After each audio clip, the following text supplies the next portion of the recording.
মহাদেব। আজকে শ্রাবণ মাসের শেষ সোমবার। শ্রাবণ মাসে মহাদেবের মাথাতে জল ঢালবার শেষ দিন। সেই জন্য শিব ভক্তেরা গঙ্গায় স্নান করে দুটো কলসিতে সেই গঙ্গা জল ভরে কাঁধে বাহক নিয়ে পায়ে হেঁটে হেঁটে এসে নিজ নিজ শিব মন্দিরে শিবের মাথায় জল ঢালে।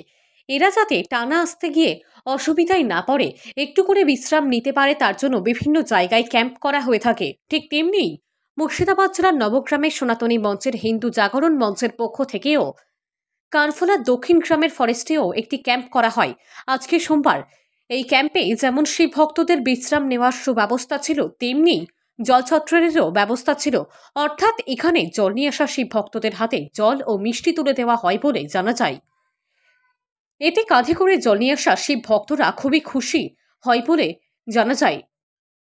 ক্যাম্প শেষ হয়ে যাবার পরে সনাতনী মঞ্চের হিন্দু জাগরণ মঞ্চের পক্ষ থেকে ওই স্থানটিতে যত্রতত্র পড়ে থাকা বাটিগুলোকে এক জায়গায় করে এলাকার বাইরে ফেলে দেওয়ার সিদ্ধান্ত নেয় বলেও জানা যায় এইদের এইরকম সিদ্ধান্ত নেওয়ার কারণেই হলো এরা একটি স্বচ্ছতার বার্তা দেওয়া সংগঠনের লক্ষ্য বলে জানাই সনাতনী মঞ্চের হিন্দু জাগরণের এক কার্যকর্তা প্রণয় মণ্ডল। ব্যুরো রিপোর্ট, KTN 5 গ্রাম নিউজ। সূচি কি ছিল? আজকে শ্রাবণ মাসের শেষ সোমবার আমাদের নবগ্রাম ব্লকের বিভিন্ন গ্রামের পক্ষ থেকে যে এলাকার ছাত্র যুবদের নিয়ে যে সংগঠন হিন্দু জাগরণ মঞ্চ, সেই হিন্দু জাগরণ মঞ্চ সনাতনী মঞ্চের পক্ষ থেকে একটি জলছত্র ক্যাম্প পলসন্ডার দক্ষিণ গ্রাম ফরেস্টের মধ্যেই আয়োজন করা হয়।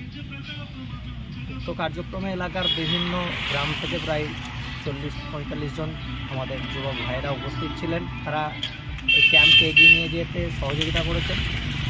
আমরা শ্রাবণ মাসের শেষ সোমবার দেবাদিদেব মহাদেবের পুজো ও পুণ্যতিথিতে সকলের মঙ্গল কামনা করে পুণ্যার্থী এবং যারা গঙ্গায় স্নান করে জল নিয়ে আসছেন বিভিন্ন মন্দিরে পুজো অর্চনার জন্য, তাদেরকে আমরা জলছত্র যে ক্যাম্পের মাধ্যমে শরবত, জল, আরও মিষ্টি জাতীয় দ্রব্যাদি পরিবেশন করি।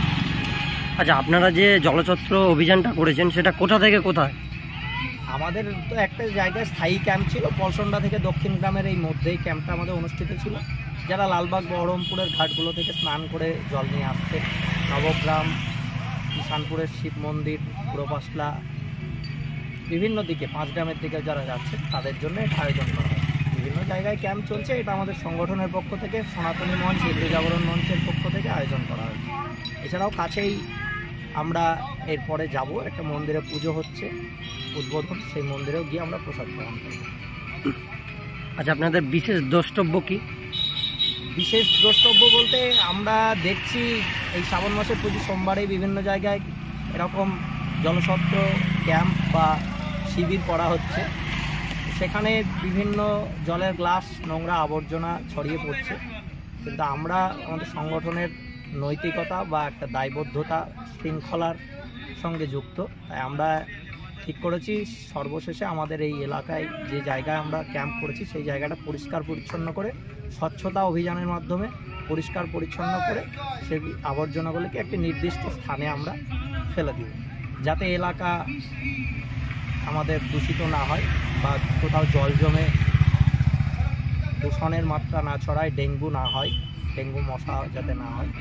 এই স্বচ্ছতার যে বার্তাটাও সমাজে যাবে সংগঠনের মাধ্যমে আগামী দিনে, সেই বিষয়টা আমরা নজর রাখার চেষ্টা করেছি এবং এই কাজে আমাদের সংগঠনের সমস্ত ভাই দাদারা সকলে সহযোগিতা করেছে। সকলের সহযোগিতায় সকলকে শুভেচ্ছা জানিয়ে দেশবাসী, বিশ্ববাসী এবং নবগ্রামবাসীর কল্যাণ কামনা করে আজকের আমাদের ক্যাম্প সাফল্যমণ্ডিত রূপ ধারণ করেছে।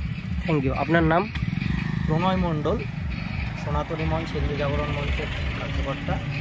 এছাড়াও আমাদের আরও কার্যকর্তারা সকলেই উপস্থিত ছিলেন। আচ্ছা, থ্যাংক ইউ।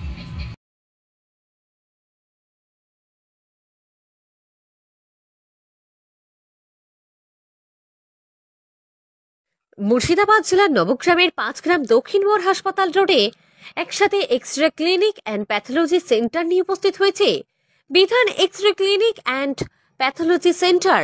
এখানে দুস্থ মানুষদের কথা চিন্তা করেই একসাথে x-ray clinic and pathology centre করা হয়।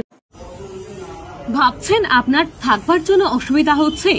এর সঙ্গে আপনার আরও একটি বড় সমস্যা হয়ে দাঁড়িয়েছে বাইক রাখার, তাই চিন্তা হচ্ছে আপনার, আর ভাবছেন মুর্শিদাবাদ জেলার নবগ্রামের 5 গ্রামে একটি ফ্ল্যাট ভাড়া পেলে ভালো হতো।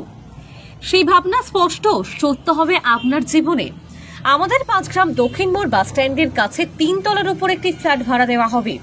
এর সঙ্গে বাইক গ্যারেজও পাওয়া যাবে, সেই ব্যবস্থা করে রেখেছি আমরা আপনার জন্য। তাহলে আর আপনার চিন্তা ভাবনা করার কিছুই নেই।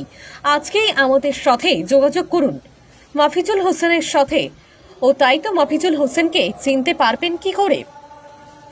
তাই আমরা স্ক্রিনে দিয়ে রাখলাম একটি ফোন নম্বর, যদিও আমরাও মুখে বলে রাখছি ফোন নম্বরটি হলো 9733717743।